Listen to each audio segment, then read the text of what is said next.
In the 1940s, architects had devised a new style of skyscraper.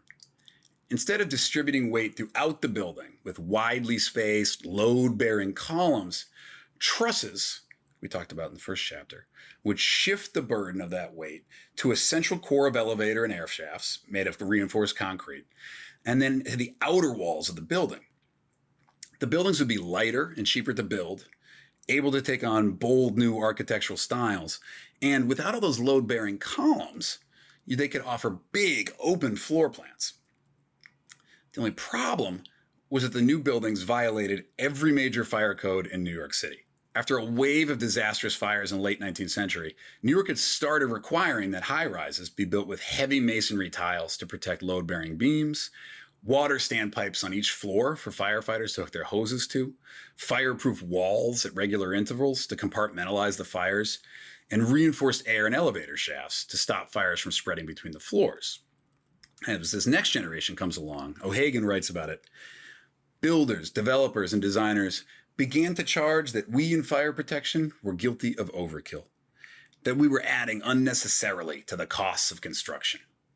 Inflation was a problem. Construction workers' contracts were costly. There was a need to create more jobs and a desire to renew some of the older sections of our cities. And at this time, much like today, New York City, the real estate industry ruled like oil in Texas or cars in Detroit. Lobbyists made sure that the regulations were quickly rolled back for the new skyscrapers to allow for this new generation of ultralight steel and glass buildings.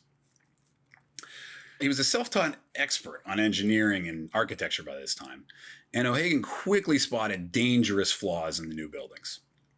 Poorly protected steel beams that would weaken, bend, and collapse in the heat of a serious blaze, which is exactly what happened on 9/11.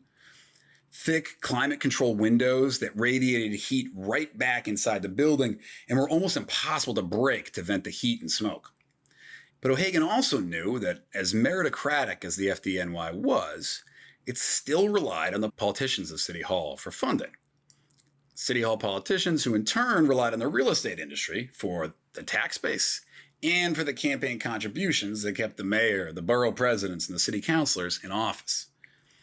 O'Hagan had already angered some chiefs in headquarters with his ambitious challenges to the department's status quo. They couldn't stop O'Hagan from acing promotion tests. But they knew that if he stepped on the wrong toes at City Hall or in the real estate industry, they could turn him into the highest ranking paper pusher in some administrative back office of the department. Or maybe make him the chief in charge of fighting Staten Island brush fires.